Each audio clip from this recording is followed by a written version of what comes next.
Salam sejahtera dalam kasih Tuhan Yesus Kristus. Mari kita berdoa. Kami memuji kebesaran-Mu oleh sebab Engkau yang memelihara kami. Penjagaan perlindungan-Mu sempurna hingga berkat-Mu yang berlimpah dicurahkan bagi kami. Saatnya pagi hari ini kami mengawali hari yang baru dengan kami mendasarkan firman Allah sebagai kebenaran dalam hidup kami. Kiranya Engkau mengurapi kami.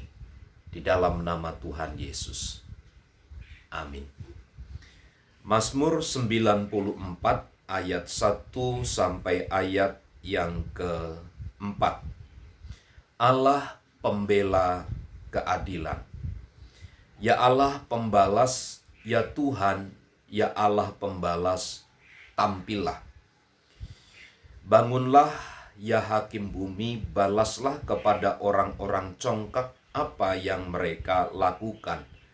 Berapa lama lagi orang-orang fasik, ya Tuhan, berapa lama lagi orang-orang fasik beria-ria. Mereka memuntahkan kata-kata yang kurang ajar, dan semua orang yang melakukan kejahatan itu menyombong. Pemazmur menyampaikan beberapa hal yang terkait dengan situasi orang-orang yang ada di sekitarnya. Bagaimana orang-orang fasik berlaku congkak, bagaimana orang-orang fasik berlaku sombong, bagaimana orang-orang fasik beria-ria atas kebenaran-kebenaran yang muncul. Bagaimana orang-orang fasik berlaku tidak adil. Inilah kenyataan-kenyataan yang dialami oleh pemazmur. Keadaan kita pun mungkin demikian. Kita berhadapan dalam situasi yang sama. Bagaimana kehidupan kita tidak terdipandang. Bagaimana kita mengalami tekanan, bagaimana kita mengalami himpitan, kita mengalami kecurangan, kita mengalami keadaan yang sulit. Tetapi dalam posisi-posisi yang seperti ini, mari kita belajar kepada pemazmur. Pemazmur katakan Allah pembela keadilan. Sepertinya orang yang tertindas, orang yang sedang mengalami keadaan tidak baik, yang diperlakukan tidak adil itu dalam keadaan yang gagal. Semuanya serba rendah, dalam keadaan yang kurang menguntungkan. Tetapi kalau kita belajar dari ayat ini, sumber pengharapan kita terhadap keadilan itu adalah hanya datang dari Tuhan. Bagi pemazmur, pembalasan itu hanya datang dari Allah. Bagi pemazmur, yang dapat menyelesaikan keadilan-keadilan itu hanya Allah. Keadilan kita hanya berlaku sesaat mungkin, tidak sebanding, tidak seimbang.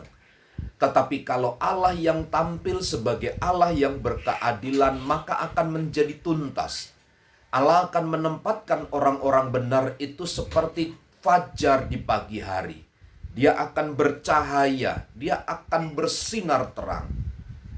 Saya ingin memberikan kepada kita dan menguatkan kita serta meneguhkan kita. Saat-saat kita berada dalam kesulitan, saat-saat kita mengalami ketidakadilan, jangan kita membalas, tetapi izinkanlah Tuhan yang bekerja bagi kita. Izinkan Tuhan Allah pembela keadilan itu nyata di tengah-tengah kita. Penghukuman, pembalasan itu adalah hak dari Tuhan. Siapa kita dapat membalas prinsip-prinsip keadilan itu? Orang berlaku jahat kepada kita tidak berarti kita harus berlaku jahat kepada orang lain. Kita punya tugas untuk memberkati kita. Pembalasan itu adalah hak dan milik daripada Tuhan. Maka pagi hari ini bersandar, tetap berserahlah kepada Tuhan, karena Dia Allah yang adil, Allah yang tahu persis keberadaan umatnya. Ketika kita berdiri di atas kebenaran, maka Tuhan yang membela kebenarannya itu. Selamat pagi, Tuhan memberkati.